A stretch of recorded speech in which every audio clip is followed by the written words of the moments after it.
All right, I believe we can get going. So thank you very much, everyone, for showing up to today's AMA. We have a very special guest for you, Dan Robinson, research partner and head of research at Paradigm, quite involved in Uniswap as well. So he was so kind to help us in the DeFi Mooc with DEXs and Uniswap in general. So a warm welcome for Dan. Thanks, Arthur. Yeah, so hi, everyone. I'm head of research at Paradigm. And Paradigm is a crypto asset investment firm, but I should say that I'm here representing my own views and not those of the firm, and that nothing I'm saying here is investment or legal advice. I did Wharton's work as a lawyer, but left to become an engineer. And then for the past couple of years, I've been working as a protocol researcher in a lot of areas, including decentralized finance and particularly in decentralized exchange. So I've worked with Uniswap on V2 and V3 of their protocol, as well as designing some custom AMMs for other projects like Yield that are specialized particular kinds of assets. So I spend a lot of time thinking about the future of decentralized exchange, how it relates to other areas like L1s and MEV. And yeah, I love talking about decentralized exchange. So looking forward to answering some questions. Yeah, it's truly wonderful what kind of like cross-disciplinary experiences and expertise you have, and you're clearly stellar in all of them. So thank you for joining us today. And dear students, feel free to ask any questions in the chat. So we have a list of questions that we prepared. We will try to take as much as we can also from the live chat. We can't guarantee all of them, obviously, but we'll do our best. So today's AMA, we have structured in three big sections. So we were thinking to discuss decentralized trading and strategy as the first section, followed by risks and vulnerabilities of DEXs, and finally having an outlook on the future of DeFi. Right. So having said that, let's start with the very first question from our audience.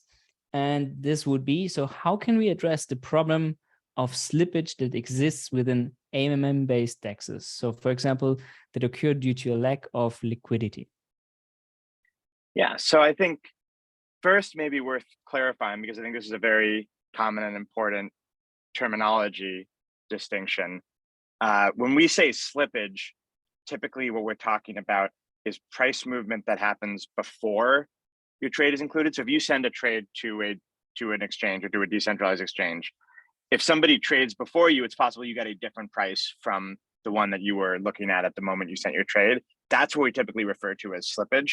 And that tends to have less to do with the amount of liquidity on the exchange and more about how your trade is confirmed there and who else can see your trade while it's in flight.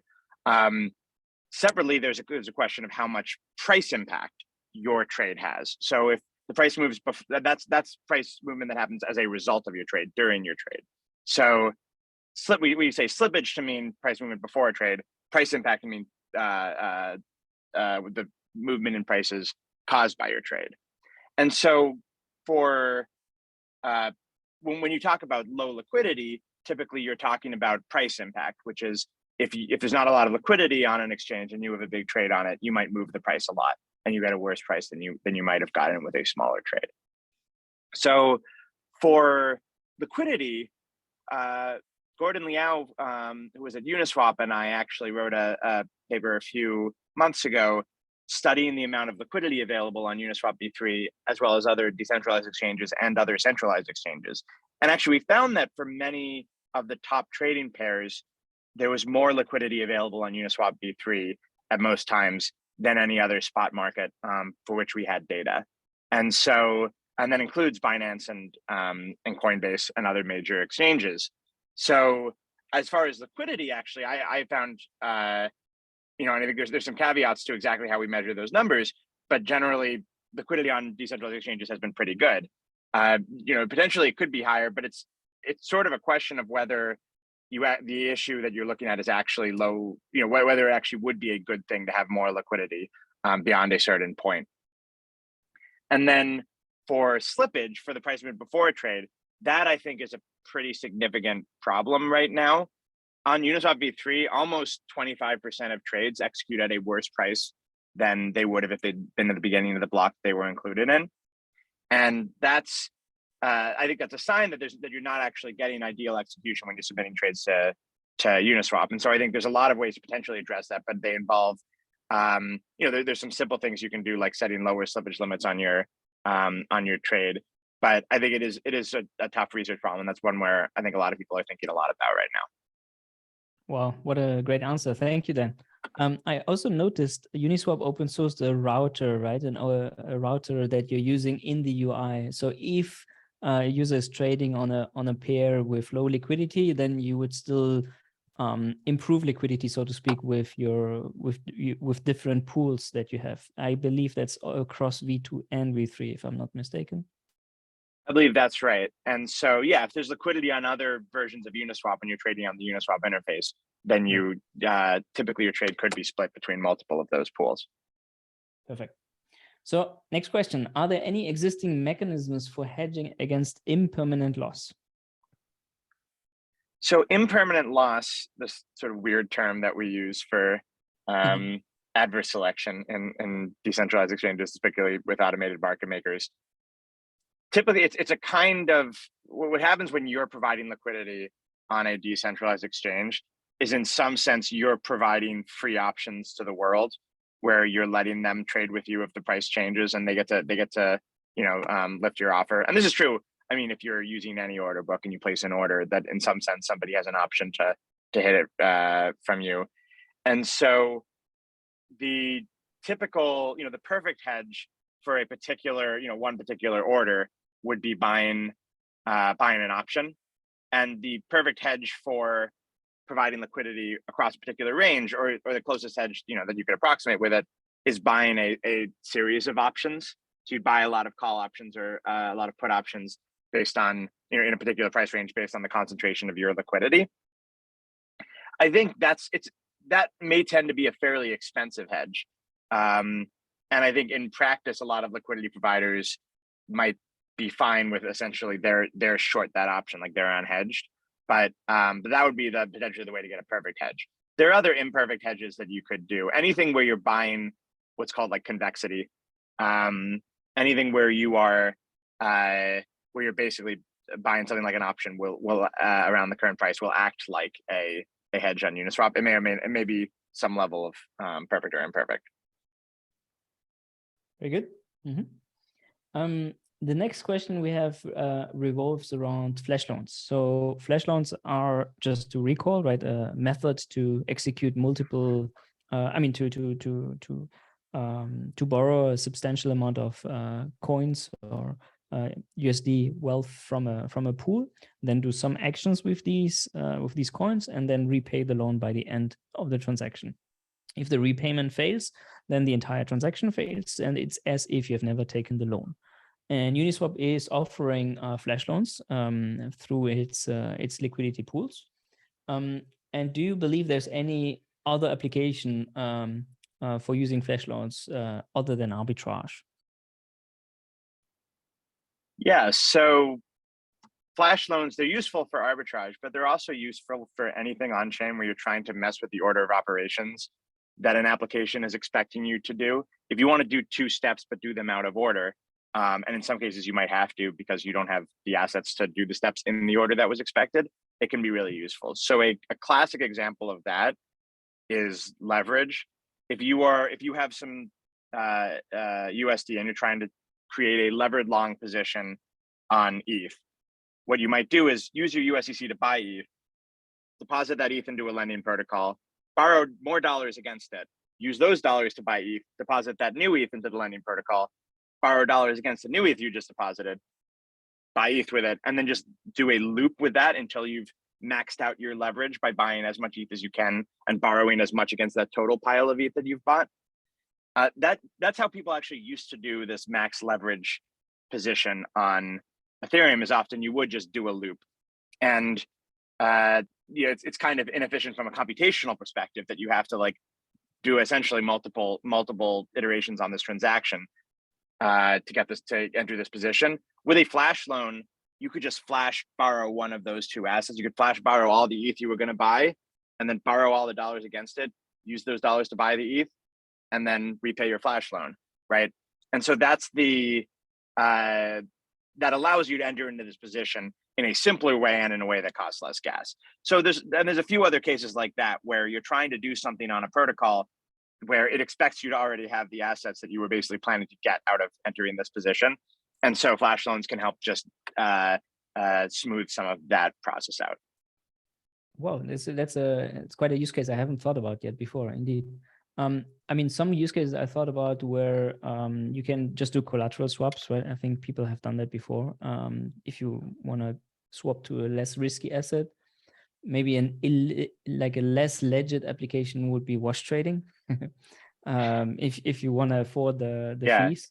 And right, an even less legit maybe application is for a lot of attacks, they require having some hacks require having a comically large amount of ETH, but you get it all back in the end of the or USDC or something, but you get it all back at the end of the transaction.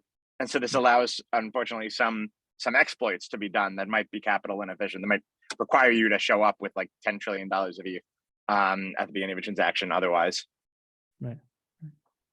But these are not the issue. This is kind of like not the fault of a flash loan, right? It's rather the issue of well, example, yeah. If applications are well designed, right, then it shouldn't, and they're secure, then it shouldn't matter how much ETH you can would require to attack it. That's totally true. But again, it's in some cases it would normally be a safe assumption that nobody can ever have like 10 trillion wrapped ETH or something. But if the wrapped ETH function had a wrapped ETH contract had like a flash mint function or something, then that assumption would be broken. So in some sense, it's a faulty assumption on the part of someone building the application, but it does mean that the application designer has fewer assumptions they can rely on. So that is sort of unfortunate.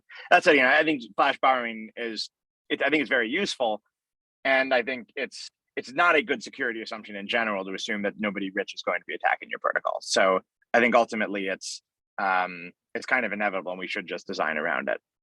Very nice point. Just to briefly repeat, so Dan mentioned flash minting. It's kind of the same process as flash loan. The technical difference is that we mint coins out of thin air and then destroy them by the end of the transaction. So they're technically not lent, but they're kind of just created and destroyed. Great. I mean, speaking of flash loans and attacks, I think what's actually quite related is one of our questions on oracles, because attacks often attack price oracles. So do you know about any ways in which Uniswap could be improved as a price oracle? Our students asked, so V2 is limited as an oracle since it doesn't store any time-weighted average price history, but is there any way to fix this? Right. Well, on that specifically, V3 actually did make that improvement. So in V2, it doesn't store any of the history of price observations. So you have to actually look at the oracle both times at the beginning of the period you want to measure a time-weighted average price for, and at the end. In V3, we actually did change that, where it now can record a history of, I think, like up to 9 days of these observations. And then you can just look back at it later and look at a historical TWAP price over some period there. So that particular improvement was made in V3.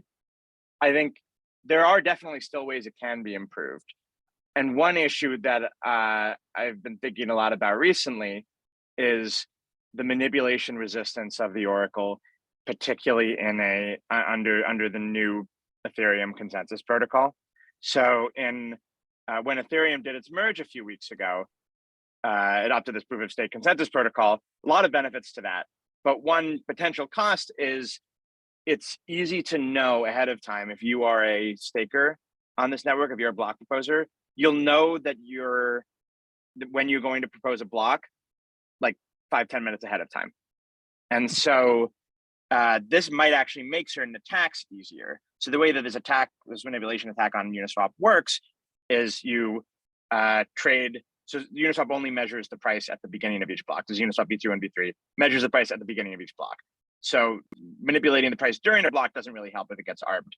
But if you are, say, able to control 2 blocks in a row, one thing you can do is trade the price way up at the end of block N, have a measurement taken at basically a very absurdly high price, and then trade back down. And by trading back down in the beginning of the next block, you've avoided the cost that would otherwise happen if someone else were to arb. You've basically taken back most of the money that you spent on trading the price up to that level by trading back against the liquidity providers.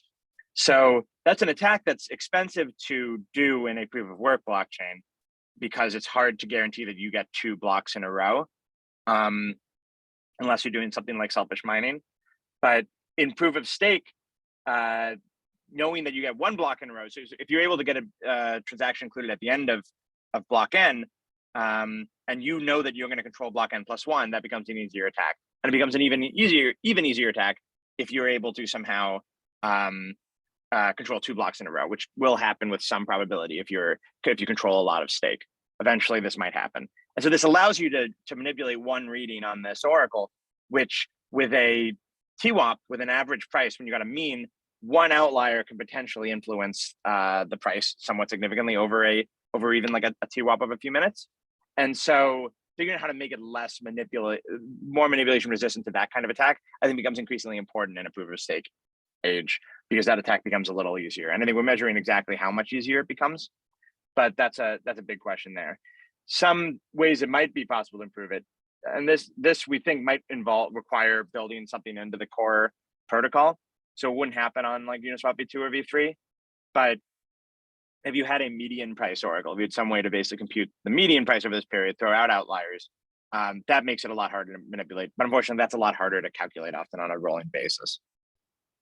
Wow, that's an attack I haven't thought about. Like really exciting. I mean, there are probably more such implications then, right? That we should investigate in general. That haven't been implications of proof of stake. Yes, I mean, yeah. I mean, your implication is now due to the non-existence of the secret leader election, right? So we can anticipate who is going to be the leader in an epoch, which is this 6-minute time frame that you mentioned. There's also another difference now. Blocks are much more regular. I mean, the time frame between blocks, but that's probably not affecting the oracle, right? Because it just means when a block comes, but it doesn't impact the actual block logic itself, right? Because in proof of work, we had like, I mean, you didn't really know when the next block would come. It was a Poisson process, right? But here now it's much more regular, so to speak. Someone, I think Pintail wrote an article looking at that question of whether that affects the oracle manipulation, and ultimately I think the effect is relatively small, in part because the variance is not all that high, but of block arrivals. But yeah, that is a change as well. Nice. And for other applications, it may have an impact. Yes. Butterfly effects. Yeah. Oh, cool. All right. So regarding still this decentralized trading and strategy, so we were just wondering in general on the blockchain, what kind of different derivative strategies are you aware of, and how would they compare? Derivatives for what? I'm sorry. I think like derivative trading strategies, if you know of any, and if they are, and how can you compare them to some degree?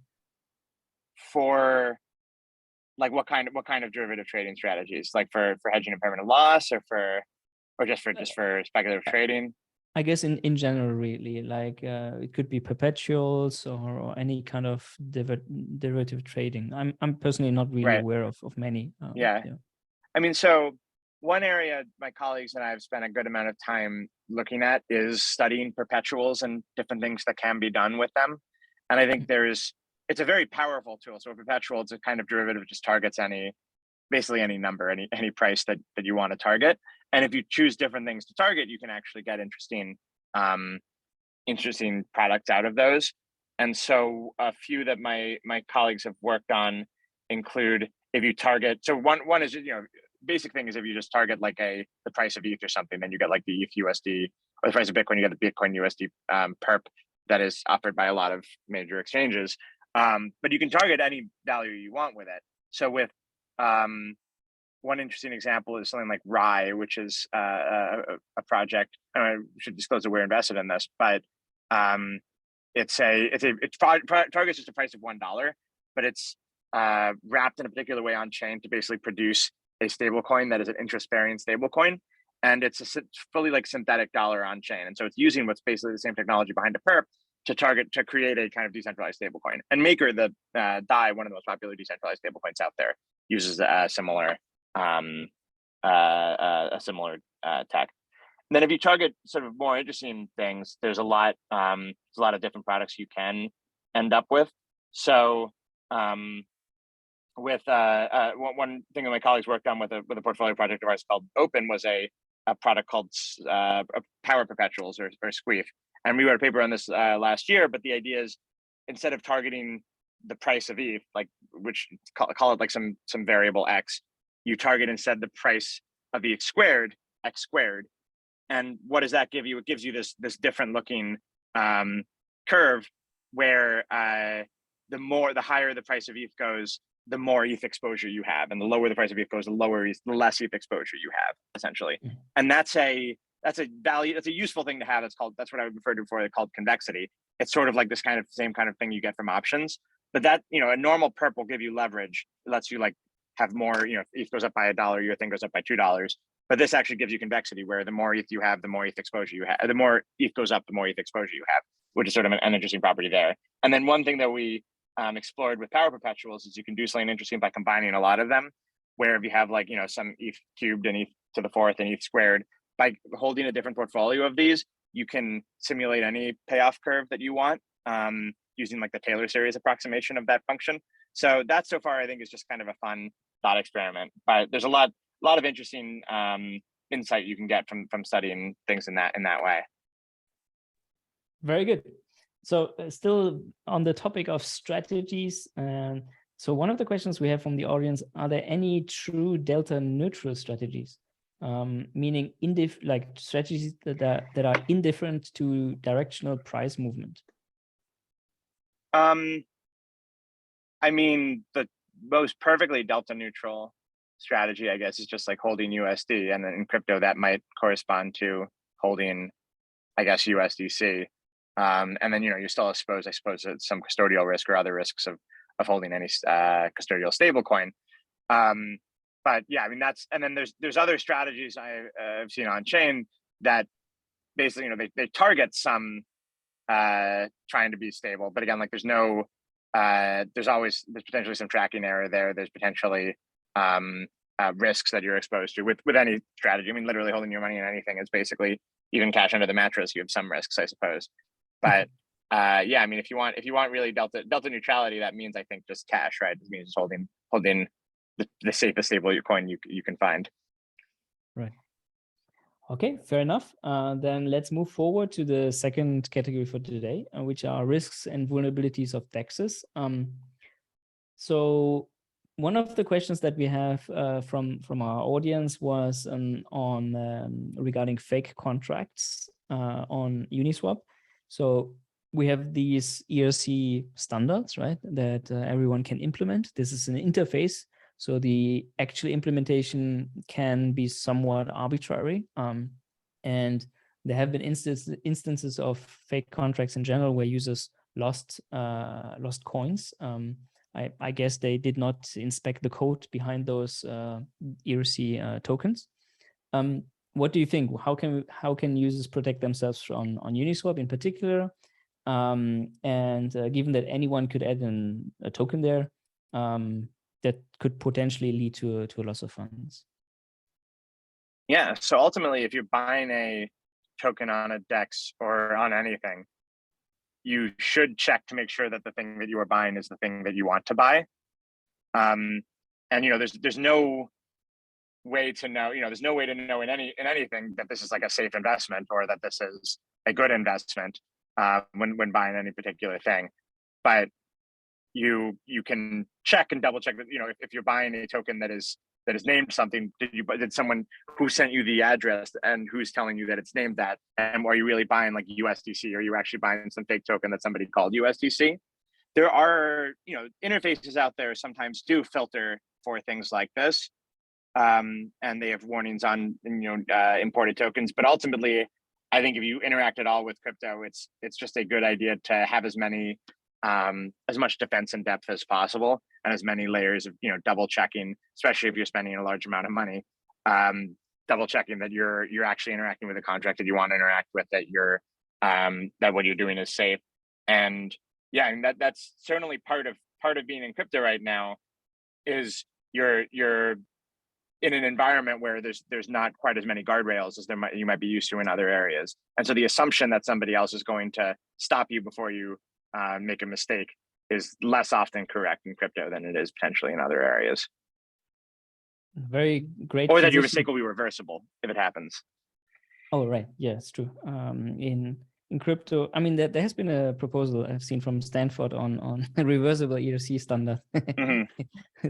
Well, yeah, and that's tough, right? Because if your transaction is reversible but other people's aren't, now suddenly you're kind of in this you're in this bubble where you can't really interact with the irreversible part of the financial system, part of the irreversible part of crypto. So that's a challenge, I think, with that. And and the traditional financial system and traditional like wire transfers made the choice of we're basically gonna have everything be reversible in to some extent and for a little bit of time to try and not in every case, but like we're gonna make that compromise. But then that basically has just a lot of implications for how people interact with it and what assurances it can provide, and the costs of figuring all that out are relatively high. And so crypto, for the most part, has picked the other extreme on that. So a keyword you mentioned is defense in depth, right? So that's what's really key in security as well, in information security, and in general in managing risks in anything, right? In particular in DEXs, as relevant for today's lecture.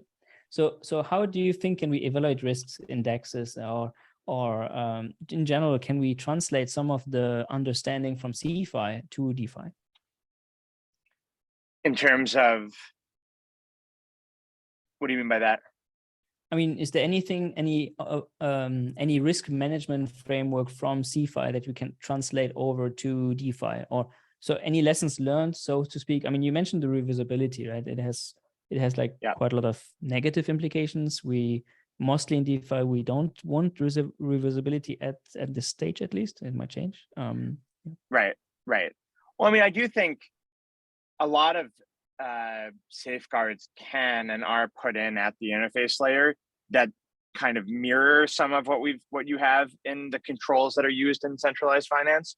And so if you have something, you could have something on a decentralized exchange website. I'm not sure which ones do this, but that basically like we'll check if you're making a fat finger error.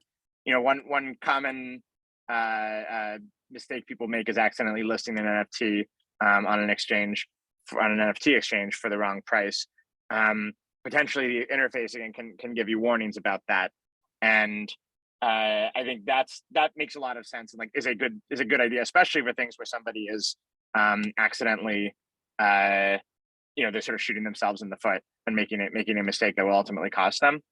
I think there are I think there's a lot that can be done improving interface to protect people from themselves or from scammers.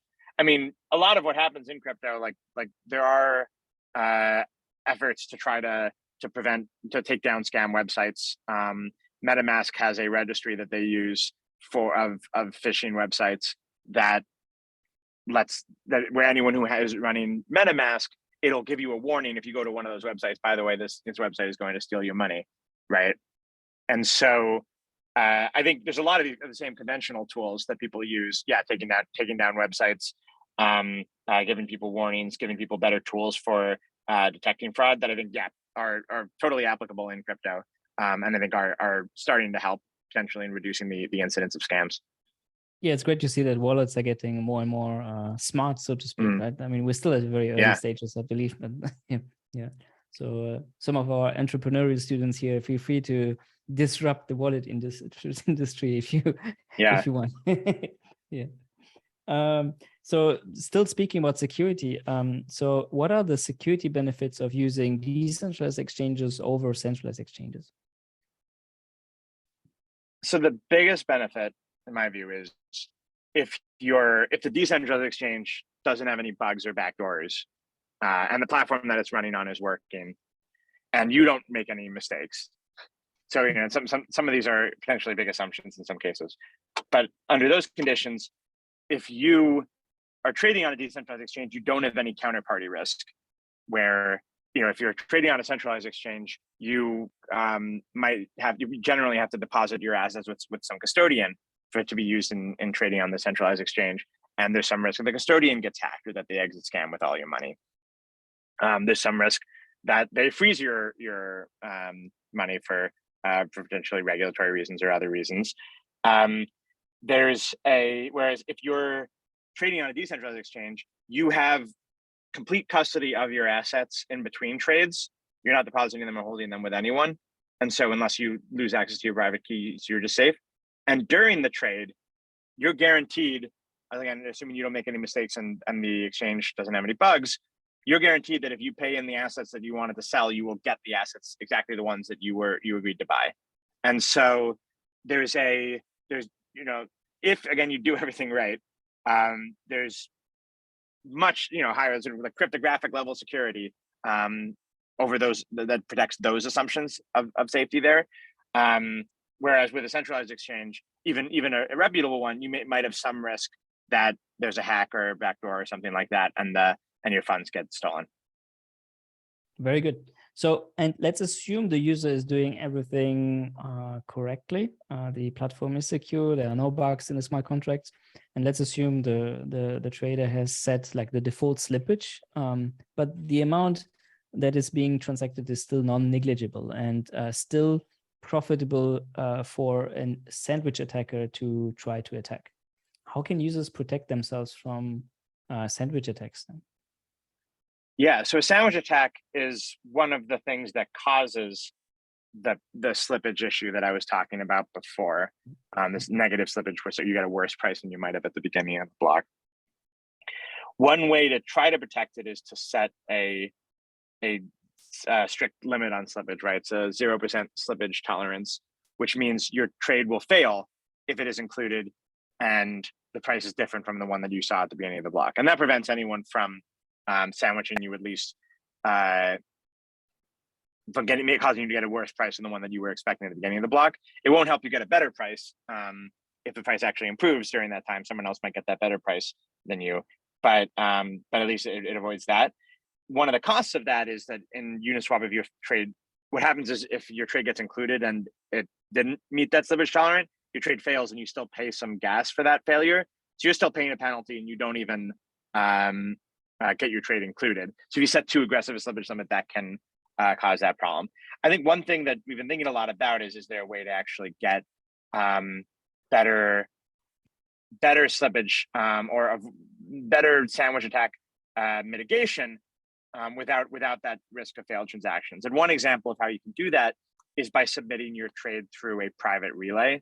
This is the one that Flashbot's, another portfolio company of ours, but Flashbot's runs a relay where you're able to, called Flashbots Protect, where you're able to submit a transaction that nobody sees, nobody in the mempool sees, and as a result, there's nobody's assuming that miners and Flashbots don't collude in order to front run your transaction.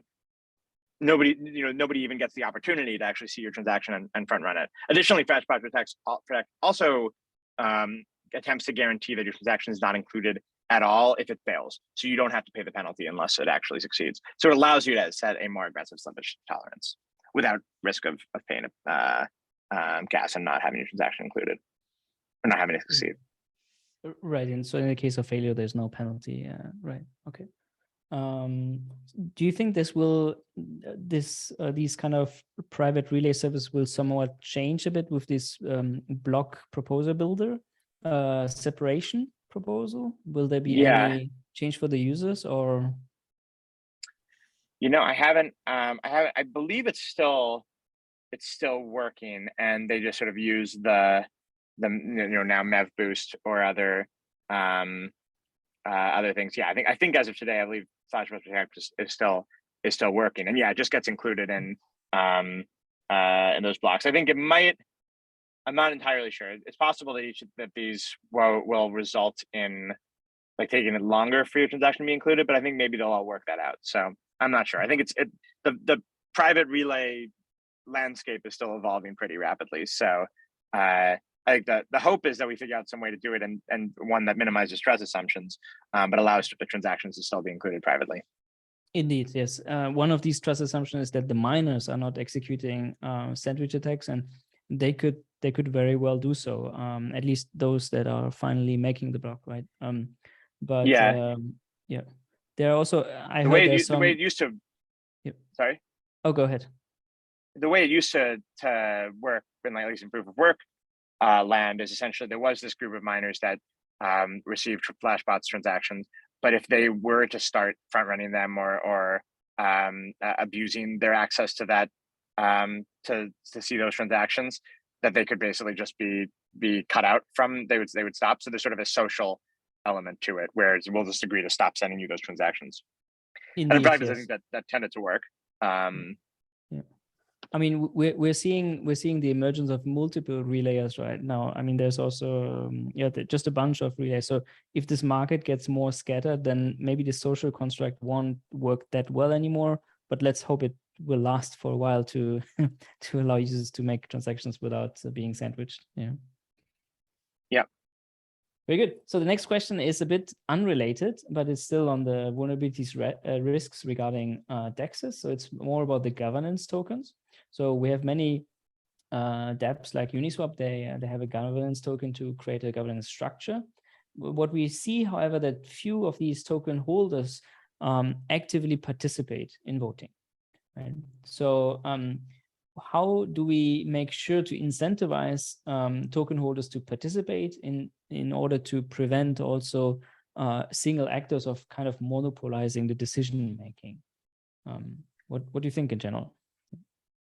Well, I think the most important thing you can do to protect a protocol from a governance attack is to minimize the surface area of what governance controls to what is absolutely minimally required for what you want from governance, or and just leave the rest to other kinds of mechanisms that are non-governance mechanisms. Because I think we still don't know, and it may just be literally impossible to design a fully secure governance mechanism that like perfectly gets the results that we would want at every time. I mean, it's been a problem for centuries in political science, and I think like there's a lot of impossibility results around governance, creating governance mechanisms that aren't subject to capture or are collusion resistant, among others, right?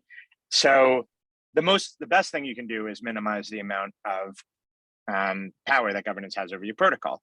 And that's, for example, like Uniswap, there's a governance system for it, but governance is not able to confiscate all the money in the protocol. It's not able to stop, to shut down any of the contracts that are part of the protocol.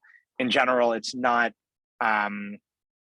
people can use the protocol fearlessly, generally without really worrying about whether governance will make good decisions or not, because just governance decisions don't actually affect most of what goes on in the protocol, and mostly they're not exposed to a significant amount of risk from governance. And I think that's like the most important thing you can do. And generally, I worry about protocols where you try to design the perfect governance system, and you say, and then governance can just upgrade every single piece of this, right? Well, then like if someone wants to put in their money into this protocol, they then have to evaluate like, oh, who controls governance here? How good is this governance mechanism? And that's a lot of things that you may just not want to worry about when you're trying to just participate in DeFi. And I think things that minimize governance tend to do a better job of that than ones that try to design a complicated governance system that's supposed to be perfect. Nice. Simplicity is key for security. Very good. Yep. So the last question for today's risk and vulnerability section is regarding stablecoins. So stablecoins are a non-negligible fraction of assets in liquidity pools. As such, they may sometimes be less or more stable, which causes certain issues for DEXs in general, right? So how do you think they impact the trust in DEXs overall, and how do you think should we handle stablecoins in general in DEXs, if at all we can? One interesting thing that's happened with DEXs is that on Ethereum, the medium of exchange, and unit of account typically for that DEXs operate on, the usual like asset that they trade against is ETH, more often than it is stablecoin. For most non-ETH assets are generally being traded against ETH. And that's sort of, I think we may not have expected that 5 years ago, before again Uniswap V1 launched with ETH pairs for everything. Because, but maybe it would have been predictable because I think in a lot of crypto, Bitcoin used to be the base pair for typically for assets. But I think one of the reasons why ETH is a good base pair. There's others like it's potentially more correlated with most volatile crypto assets, more correlated with them than dollars are. So there's some possibility that's like slightly better, like lower volatility for that reason. But another reason is just it's neutral. It doesn't depend on an assumption about some particular stable coin. And I think that's getting at the same thing where if you had every single DEX pair be a pair against a stable coin, like, well, which stable coin? There are a few options and people might have different assumptions about which one is safer or more liquid or more reliable. And if one of those stable coins were to go down, then were to fail in the way that, say, catastrophically UST failed earlier this year, you might have a lot of harm befall those who are providing liquidity on those DEXs or trying to use those DEXs. And so I think, yeah, I mean, that's one answer is just using ETH pairs or on other pool chains. Often it's the native asset of that chain. I think is one possible solution for that. You still have a lot of stablecoin volume on decentralized exchanges is between stablecoins, right? There's some exchanges that are entirely designed for stablecoin pairs, like Curve, for example. And for those, yeah, I mean, I think they're generally designed to allow some volatility in the price or in liquidity or demand for each of these stablecoins. Uniswap V3 also, I think, is designed to allow very tight market making in a particular stablecoin pair without making too many normative assumptions that both of these are worth $1, and sort of allows a lot of like price discovery within this very narrow range. But I think, yeah, I mean, and that's I think where we see more of the stablecoin volume, and yeah, and that generally the answer to that has just been make it really, really concentrated liquidity, like you have in Curve and Uniswap V3, but still allow some room for price discovery, and then you just can then pick which stablecoin you want and trade into it, ideally with a lot of liquidity that is on these pairs, and then yeah, use whichever stablecoin you want. But ideally, this would all be abstracted from the user. Like the user just wouldn't have; they could use whatever stablecoin they want, and there's just deep pools of concentrated liquidity for each of those pairs that they can, if they want to like pay someone who only wants to accept a different stablecoin, you just go to Uniswap and trade those. Okay, great. Moving on to the future of DeFi. So many projects or many DeFi applications are open source, which is great. So we can all inspect their code. Some of the downsides, if you think it's a downside, it might not be, is that they're kind of like at a risk of being disrupted. Right? I mean, this you can judge yourself whether you like this or not. But how do you kind of create a good balance between, so to speak, customer loyalty and liquidity in DeFi? Well, so I think customers, if we think of customers and users generally as traders, as people who are swappers, like those are in some sense, I think, and this is not a completely like uncontroversial opinion, but I think when you're designing decentralized exchanges, you should really care about what is best for people who are trading, and ultimately everything kind of boils down to that. I think the assumption that there is loyalty, that someone, because they're they'll treat it like a team sport, and if somebody like really likes Sushi Swap, that they'll like go trade on Sushi Swap even if they're getting a worse trade than they would on Uniswap or vice versa. I think that's can be true in the very short term, but ultimately like doesn't make sense. Like ultimately this is a competitive market. You can have things like aggregators that are automatically routing people's volume to wherever they'll get the best price. And so the idea that on this, that how good your memes are as a decentralized exchange has any impact on ultimately whether you will be a major get a lot of volume, I think that's sort of an probably already outdated notion. And so I think there's some amount of stickiness. especially at the interface layer on exchanges, on decentralized exchanges. But I think, yeah, this idea, and it was tested by things like Sushi, where it's like, oh, if you have like a really strong community, then it's fine that you don't really have any liquidity or volume. I think we're starting to test that assumption. I think this is true for Uniswap as well. I think Uniswap, some people have suggested that Uniswap should do things like, I have a talk recently about just-in-time liquidity, which is a phenomenon. I won't get too much into it right now, but people basically think Uniswap should make certain protocol changes in order to benefit liquidity providers at the expense of swappers. And I think that is based on an assumption that you are entitled as this decentralized exchange, you're entitled to your users' volume. And if you give them bad volume, they're just going to keep coming to you and trading at bad prices, and that's better for you and your liquidity providers. And I think that's just not necessarily true. I think we don't deserve volume if we're not giving people, if this protocol is not giving people the best possible trade execution that they can get. And so I think ultimately maximizing that is the way to actually, to continue to keep getting volume. Yeah, and the competitive nature of DeFi also extends beyond the smart contracts, right? As you have implemented this routing algorithm that we discussed earlier, so you can make quite some significant changes on the UI side that will offer even better prices for your customers at the end of the day, which will differentiate you then. Right. Excellent.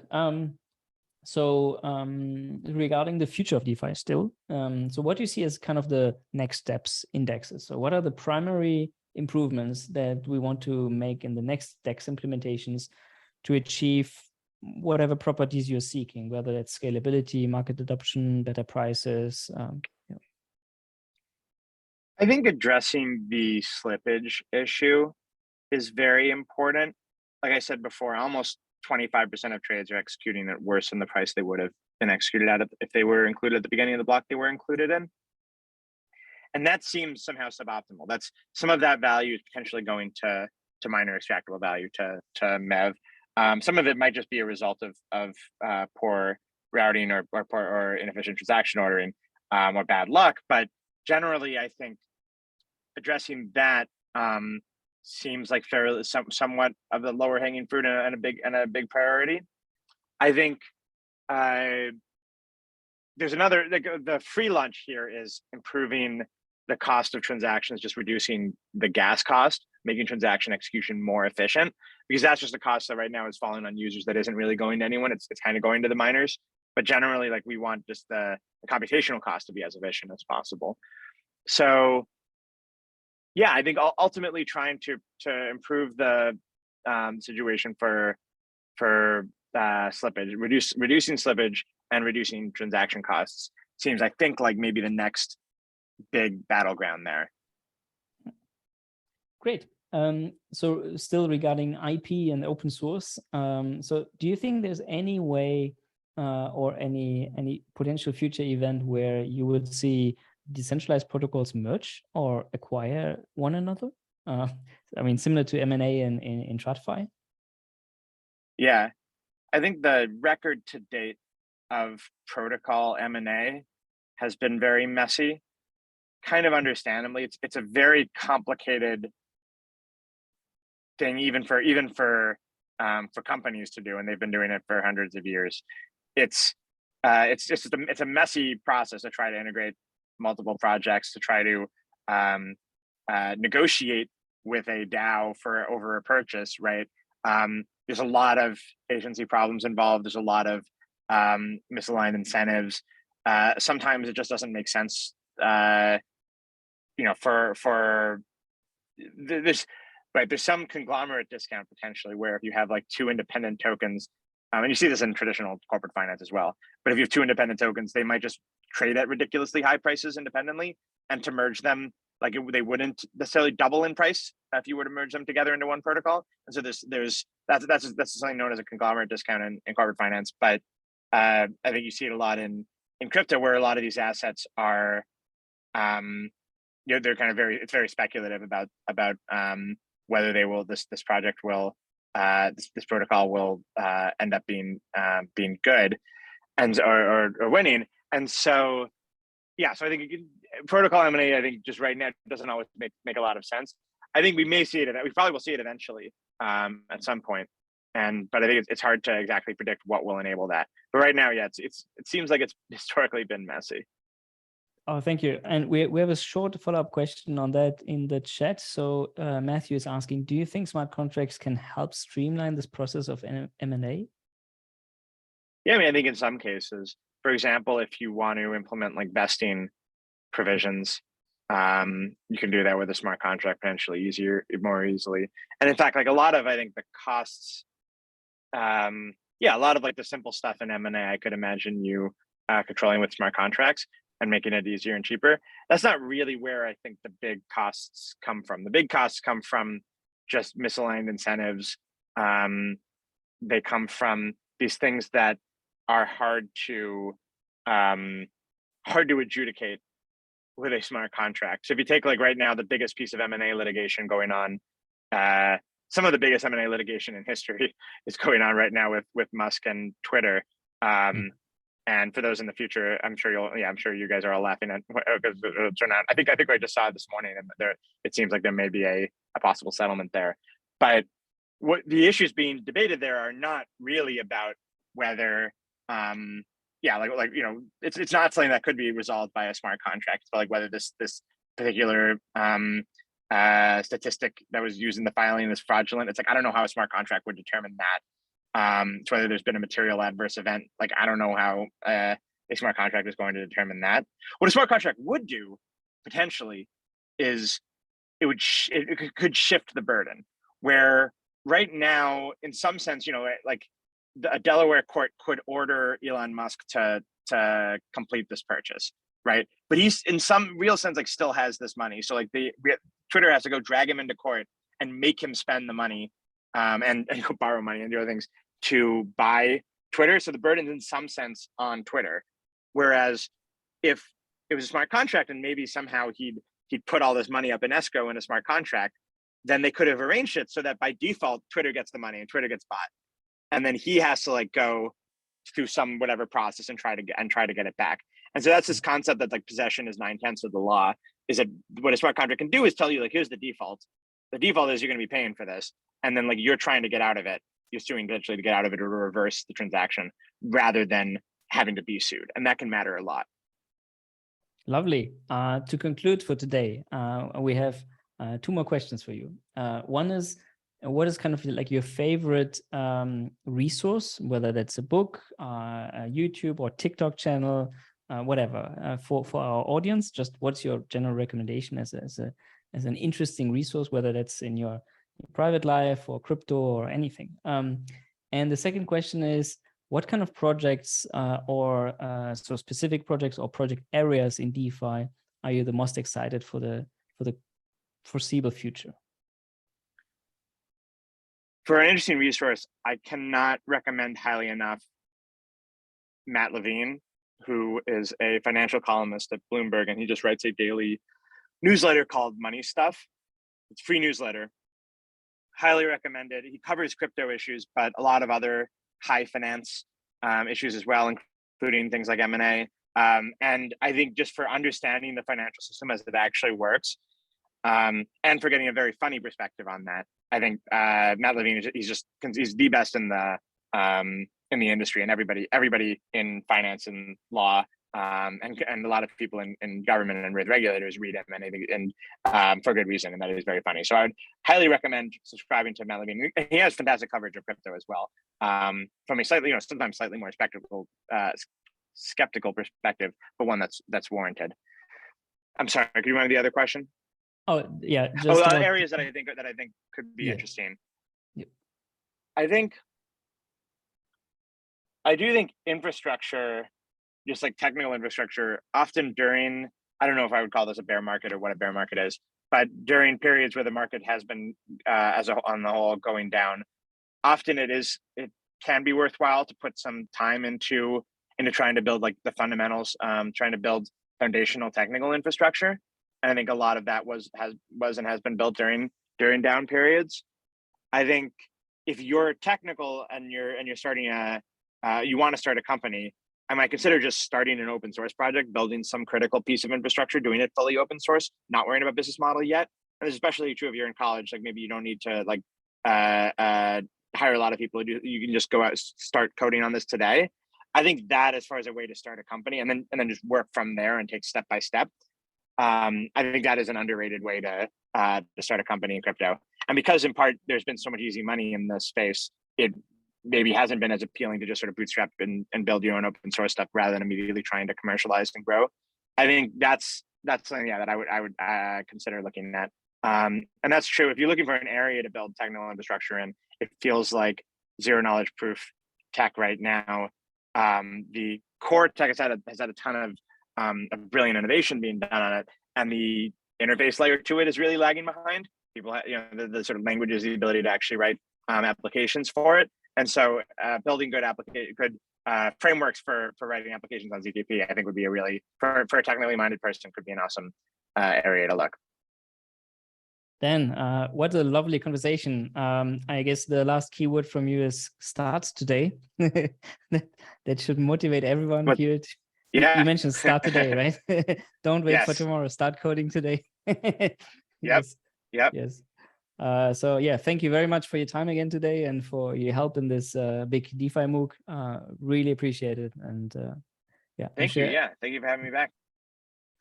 Thank you, Dan. And then I wish you everyone a great day.